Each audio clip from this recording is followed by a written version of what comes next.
श्री राजय्या प्रभाकर गज्जम यांचे Prabhakar steel building व घर बांधकामसाठी लागणारे नामवंत कंपनीचे स्टील व सिमेंट आणि इतर सर्व साहित्य मिळणारे एकमेव ठिकाण म्हणजे प्रभाकर स्टील। पत्ता मुख्य शाखा MIDC industries area lifeline chemical समोर, दुसरी शाखा MIDC industries area speed readymade Anantatara lawn समोर, अक्कलकोट रोड, सोलापूर। संपर्क क्रमांक 9423591259 व 8087551679।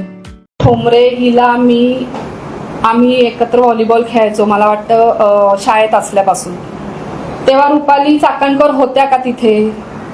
रुपाली चाकणकर हा विषय पूर्ण वेगळा आहे, मला त्यांचं काही संबंध। उलट मी आज म्हणतेय की रुपाली चाकणकर म्हणजे महिला आयोग नाहीये। आज महिला आयोगासाठी रुपाली चाकणकर काम करतायत, तर आज महिला आयोग माझ्यासाठी पण का नाही उभं आहे? आज चित्राताई वाघ कुठे आहे? मी हा प्रश्न उलट सगळ्यांना करतेय की आज मला प्रोटेक्शन पाहिजे। त्यासाठी मी जर आज तुम्हाला मीडियावर दिसतंय की माझ्यावर एवढा मोठा अटॅक झालाय, तर आज तुम्ही म्हणजे स्वतःहून आज महिला आयोग म्हणू दे किंवा चित्राताई असू दे किंवा आज अण्णा, मला सगळ्यांकडनं अपेक्षा होत्याच ना। आज मी एकटी लढा देते तर माझ्यासाठी उभं राहणारं कोणी नाहीये। आज मला वाटतं आज पहिल्यांदा मला तृप्तीताई देसाईंचा फोन आलेला आहे की ताई तुम्हाला आमचं समर्थन आहे आणि मी तुमच्यासाठी। मला खूप त्याच्याबद्दल म्हणजे मला खरंच बरं वाटलं की ताईंनी मला हे केलं, पण मला आजपर्यंत बाकी कुणाचा फोन आला नाही। मला याची उलट खंत आहे। तुम्ही तक्रार करणार आहात का? महिला आयोगाकडे तक्रार करणार या गोष्टीची? मी आता खरं सांगू का, मी आता जे काय पोलीस यंत्रणा चाललेली आहे ती एकदम मला चांगल्या प्रकारे कोऑपरेट करत आहेत आणि मला असं वाटत नाहीये की अजून मला त्यांच्यापर्यंत जावं, पण मला न्याय मिळण्यासाठी जिथे कुठे जाता येईल, मग ते महिला आयोग असू देत नाहीतर महिला बाल विकास असू दे, मी कुठेही जायला तयार आहे। फक्त माझा एकच उद्देश की मला न्याय मिळाला पाहिजे। तुम्ही थेटपणे का नाही सांगत की मी राज्य महिला आयोगाकडे तक्रार करणार जर तुमच्यावर तुमचा विषय आहे का? म्हणजे तुम्ही सांगत का नाही की मी राज्य महिला आयोगाकडे तक्रार दाखल करणार आहे असं का नाही? मी म्हणतेय ना की जे काही त्या माझ्या या व्हिडिओवरनं जे काही राजकारण चाललंय त्यामुळे मला काही कुणाचं नाव घ्यायचं नाहीये कुठल्या याच्यामध्ये, पण मी न्याय मिळण्यासाठी राज्य महिला आयोगाकडे जाईल किंवा कुठेही। मी माझं असं म्हणणं की न्याय मिळण्यासाठी मी कुठेही जाईल, मग मला असं पर्टिक्युलर कुणाचं नाव नाही घ्यायचंय। रुपाली चाकणकर आणि तुमचे नेमके संबंध काय? तुम्ही कधी भेटले? रुपाली चाकणकर ताई जेव्हा राष्ट्रवादी महिला अध्यक्ष होत्या त्यावेळेला मी त्यांच्याबरोबर अगदी साधारण 6 ते 7 महिने सक्रिय असेल। त्या 2018 का 17 सालची गोष्ट आहे ती। याच्या व्यतिरिक्त मी जशी राजकारणातून बाहेर पडले तसं माझं आणि ताईंचं कधीच काही संबंध नाही ना, ताईंशीच नाही, माझं कुणाशीही संबंध नाहीये। तुम्ही राजकारणातून बाहेर पडलात आणि त्यानंतर तुम्ही म्हणताय की 2019ला मला पुन्हा सक्रिय व्हावंसं वाटलं आणि त्यानंतर मग तुम्ही रुपाली पाटला नाही, मला अजूनही राजकारणामध्ये सक्रिय व्हायचं नाहीये किंवा मलाही अजूनही काही त्याचं हे मी माझं वैयक्तिक मत मांडलेलं आहे। नाही, तुम्ही म्हटलात ना की अशी महिला राजकारणात नकोय, ती महिला फालतू आहे असं तुमचं म्हणणं आहे? माझं असं म्हणणं आहे फालतू आहे नाही, माझं काय म्हणणं आहे की हे जे काय अग्रेसिव्ह भूमिका घेतात, हे काय चुकीचं जे काय वक्तव्य करतात, चुकीच्या गोष्टींना तुम्ही जर न्याय देताय आणि जे काही चाललेलं आहे म्हणजे जे तुम्ही म्हणजे कशाला आपल्या याला सोडून विषयाला सोडून ज्या गोष्टींमध्ये तुम्ही भरकटतायत ते मला पटत नाहीये।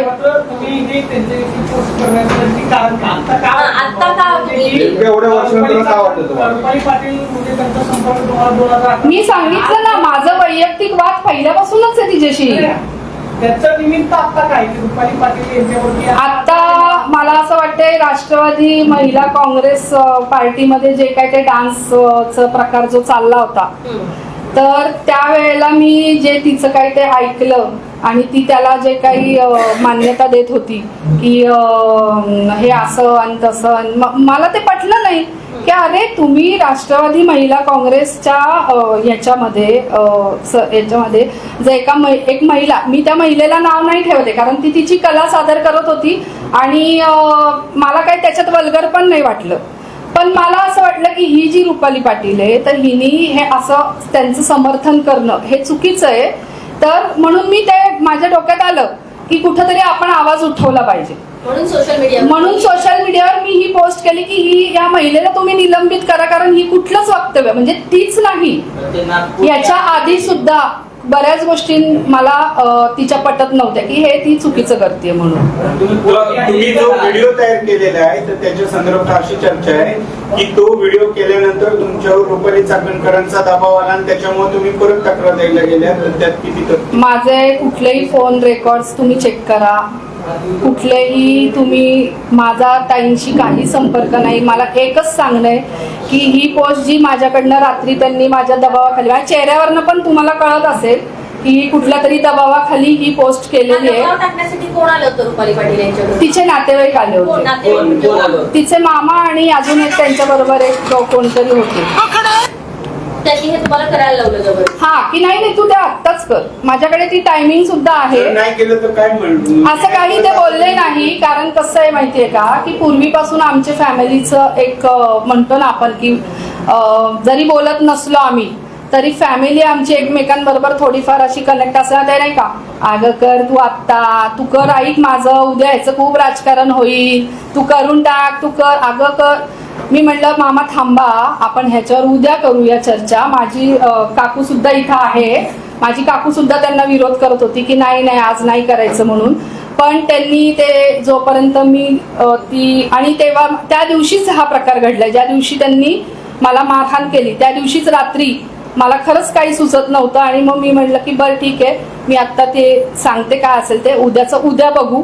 आणि रात्रभर मी खरंच विचार करत होते की उद्या सकाळी हे पोस्ट माझ्याकडनं करून घेतले, हे मीडिया समोर सांगायचं हे मी ठरवलंच होतं. परंतु मला एक चांगलं बॅकग्राऊंड पाहिजे म्हणून मी आधी जाऊन कंप्लेंट केली आणि मग मी सांगितलं की हे माझ्याकडनं दबावाखाली करून घेतलंय. एवढं तुम्हाला मानसिक त्रास झालाय तर तुम्ही थेटमध्ये रुपाली चाकणकरांकडे तक्रार करणार आहात का? महिला आयोगाकडे रुपाली पाटलांच्या विरोधात मी करेल तक्रार आणि त्यांनी मला सहकार्य करावे अशी माझी अपेक्षा आहे. राष्ट्रवादीची बाजू घेत आहे, राष्ट्रवादीच्या महिलांनी डान्स केला, त्या नागपूरच्या शहराध्यक्ष महिलेने त्याचं समर्थन केलं, शहराध्यक्षाने समर्थन केलं त्या कार्यालयाचं, त्यांच्यावर पोस्ट केली नाही. तुम्ही स्पेसिफिक रुपाली, मग तुम्हाला सांगते ना मी स्पेसिफिक रुपाली पाटील हिचे आणि माझे खूप वर्षापासूनचे वाद आहेत. मी हे सांगतेय ना की मला तिचं वक्तव्य, तिचं वागणं, तिचं नेतृत्व, तिचं कर्तृत्व, तिचं वक्तृत्व मला पटत नाही म्हणून मी ती पोस्ट केलेली. बाकी मला कोणाशीच काही नाहीये. मला संबंध जोडताय की नागपूरचे नाही ते निमित्त झालं, ऐका ते निमित्त झालं की जे काही ते दिसत होतं की तिथं जे काही डान्स वगैरे चालला होता आणि तिचं जे समर्थन चाललं होतं, तर मी त्यावेळेला माझ्या मनात आलं की आपण हिला कुठंतरी हे केलं पाहिजे की नाही ही चुकीच्या लोकांना हे करते, समर्थन करते, किंवा तीच गोष्ट नाही याच्या आधीच्या सुद्धा काही गोष्टी माझ्या मनात होत्या, पण मला बाकी कुठं काय राजकारण चाललंय हे तेव्हा माहित नव्हतं. मी वैयक्तिक एक रुपाली ठोंबरे पाटील समोर ठेवूनच ती पोस्ट केली होती. वैयक्तिक वादातून मी माझी पोस्ट केली होती, त्याचं भांडवल त्यांनी केलंय, ते माझ्या घरी आले, त्यांनी मारहाण केली आणि मग तिथून पुढे हे सगळं बाहेर आलंय. ती पोस्ट त्यांनी ऐकून जनसामान्य लोकांना बोलण्याचा अधिकार आहे आणि ती पोस्ट वाचून तिने सोडून द्यायची होती, कारण बाकीचे लोक पण तिच्याबद्दल बोलतात तसं ही बोलली म्हणून तिने सोडून द्यायचं. तिने माझ्या घरी येऊन जे केलंय कृत्य त्याच्या विरोधात माझा बंड आहे. मला कुणाचा फोन आलेला नाही. चाकणकरांच्या सहकारी मी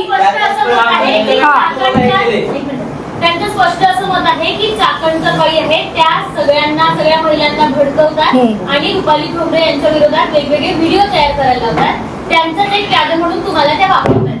असं काही नाहीये. चाकणकर त्यांना पण मला वाटतं 2019 साली जे काही झाले ते ताईंना पण माहिती असेल, मला माहिती नाही, पण हे साफ चुकीचं आहे. हे रुपाली पाटीलचं राजकारण आहे. यात महिला आयोगाचं काही म्हणजे मला तरी वाटत नाहीये की चाकणकरांनी हे असं काही घडलेलंच नाहीये. हे सगळं तिची खेळी आहे आणि ती राजकारण का खेळतीये, कारण ती आता ह्या सगळ्या ह्याच्यामध्ये अडकलेली आहे.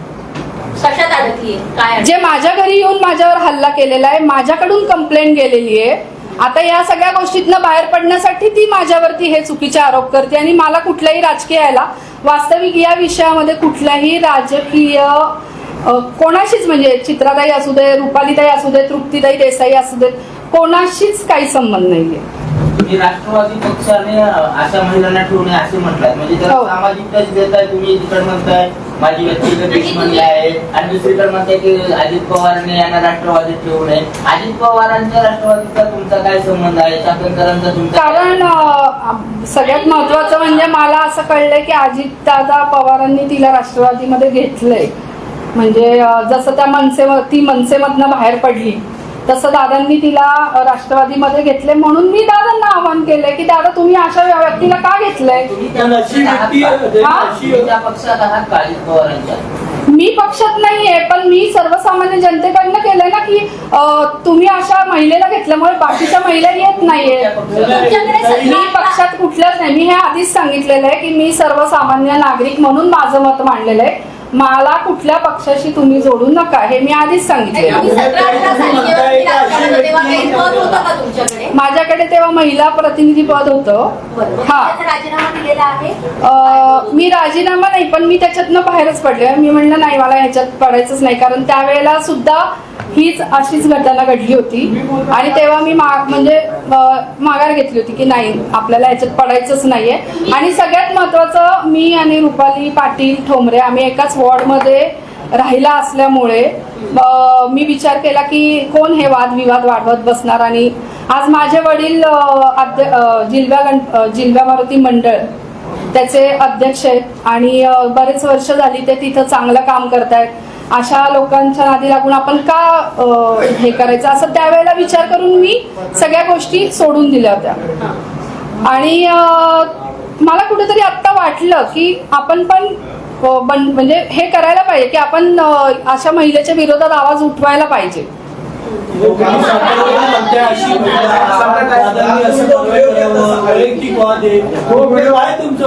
तुमचा कालचा व्हिडिओ काय होता? तुम्ही सगळं प्रकरण मिटले असं सांगत होता. एक मिनिट मी आधी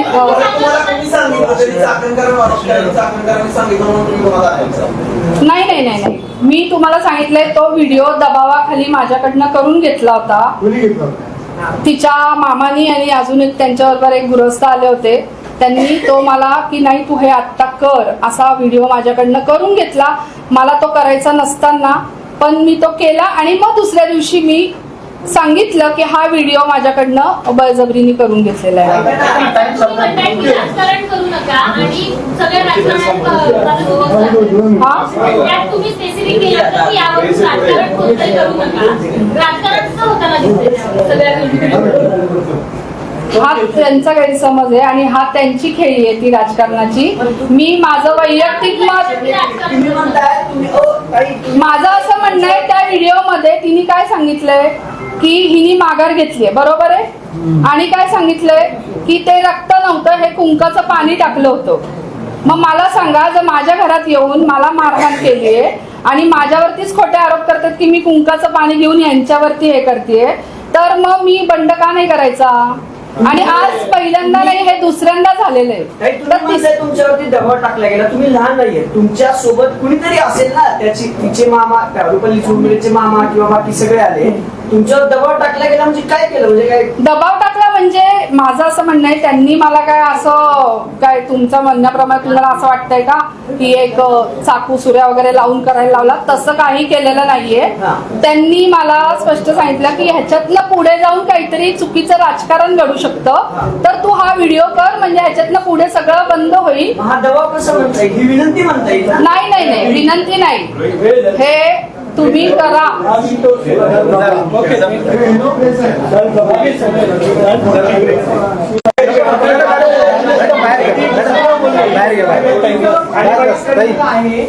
तुम्ही पोलिसात कंप्लेंट केली तुमच्या बहिणीच्या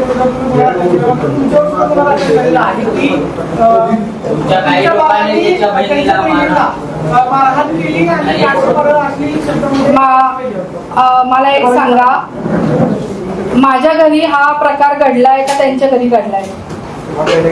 हा प्रकार सगळा माझ्या घरी घडलेला आहे. त्यामुळे माझं रक्षण करायला माझे भाऊ तर उभं राहणारच ना. माझे भाऊ तिच्या घरी गेलेले नाहीयेत ना. त्यामुळे हे सगळं खोटं चाललंय हे समजणे इतकं काही सगळे वेडे नाहीये. ओके